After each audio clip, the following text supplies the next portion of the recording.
করবে বলছিলে যেন? চিকেন স্যাটে। চিকেন স্যাটে করবে। তা চিকেন স্যাটের জন্য কি কি নিয়েছো দেখাও। প্রথমেই চিকেন নিয়েছি বোনলেস। বোনলেস চিকেন নিয়েছো। তার সঙ্গে নিয়েছি এই যে নুন। কতটা চিকেন আছে মোটামুটি পরিমাণটা? 500 চিকেন আছে। আচ্ছা, তার সাথে 1 চামচ নুন। আর নুনটা নিজেদের আন্দাজ মতো, সবাই তো কম বেশি খায়। আচ্ছা আচ্ছা, এটা কি? এটা ওই কাশ্মীরি লঙ্কার গুঁড়ো। আচ্ছা আচ্ছা, কালারের জন্য। হ্যাঁ, কালারের জন্য। আর এটা একটু চিনি, অল্প চিনি দিচ্ছি স্বাদে, না দিলেও ব্যালেন্স হয়। করার জন্য। হ্যাঁ, এটা না দিলেও হয়, আমরা একটু মিষ্টি সব জিনিসে খাই বলে। আর এটা হচ্ছে ক্রাশ করা গোলমরিচ, এই যে হামালদিতে ক্রাশ করে নিয়েছি। এই যে আদা রসুনের পেস্ট, এটাই যে 1 চামচ দিচ্ছি। আচ্ছা। আর এই যে দই। টক দই নাকি? হ্যাঁ, টক দই। তা 250 দই আছে।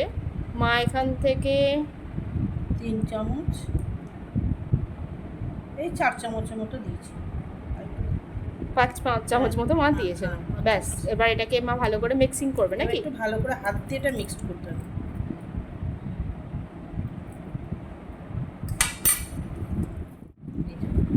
ব্যাস, আবার যখন ওটা ক্যাপসিকাম দিয়ে করা হবে তখন আবার ভিডিও করব। করার জন্য এখানে মা পেঁয়াজ, ক্যাপসিকাম আর কি কেটেছো মা? টমেটো কেটে রেখেছি। আর এখানে এই ম্যারিনেট করা চিকেনটা এবার দেখে নিই মা কীভাবে করছে। এইভাবেই সুন্দর করে মা সবকটা স্যাটেকে বানিয়ে রাখছে, এরপর এটাকে ফ্রাই করা হবে। এতে প্রিপারেশন মা আর আমি বসে বসে এগুলো সব করেছি। মাই বেশি করেছে, আমি তো জাস্ট হাত লাগিয়েছি। এরপরে বাকিটা হবে, চলো দেখাই তাহলে কি করছে মা। একটা ব্যাটার বানাচ্ছ নাকি মা? এটা কি? এটা কর্নফ্লাওয়ার। আচ্ছা, কর্নফ্লাওয়ার ইউজ করছে। এর সাথে কি দেবে? ডিম। আচ্ছা, হ্যাঁ এনাফ। 4-5 চামচ দিয়েছো নাকি? অনেকটা, 4-5 চামচ বেশি। 6 অনেকগুলো আছে না? হ্যাঁ, অনেকগুলো হয়েছে বটে, আমরা এতটা ভাবিনি, বাট হয়েছে অনেকগুলোই। আর এতে মা দিচ্ছে যে নুন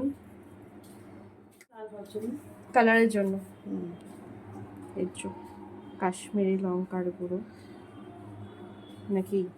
হ্যাঁ। এখানে ডিম দিচ্ছে, একটা, দুটো, তিনটে, আর একটা কি লাগবে? দেন আর একটা, ব্যাস। এবার মা এটাকে ব্যাটার মতো করে বানাবে। এরপর যদি লাগে তখন আবার বানিয়ে দেবো। হাত দিয়ে করছে যাতে লাম্পস না থাকে একদম। সরি, একটা ফ্রাইং প্যান নিয়ে তাতে মা প্রচুর তেল ঢালবে নাকি মা? এটা দুবো তেলে ভাজতে হবে। সো এখানে মা হোয়াইট অয়েল ইউজ করছে। গরম হোক ততক্ষণ, জাস্ট ওয়েট। এই যে মা শুরু করে দিয়েছে ফার্স্টেই। কি সুন্দর লাগছে কালারিংগুলো। এখানে এদিকে তেলও ফুটতে শুরু করেছে। একটু না, এটা ছোট হয়ে গেল।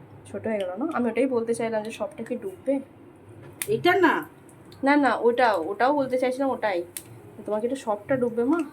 কিছু না, চামচ দেবো, তুমি চামচে ইয়ে করে নেবে, ওপর নিচে করে নেবে ব্যাটারটা দিয়ে।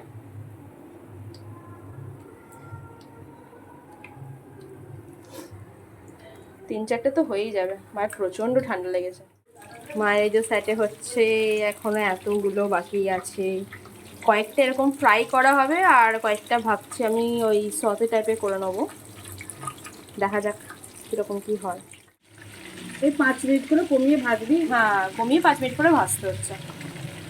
আমরা এটা ফার্স্ট টাইম করছি নাকি মা? হয়ে গেছে স্যাটে ভাজা মায়ের। এখানে আরও হচ্ছে, ব্যাস এবার সবগুলো এরকম করে করা হবে।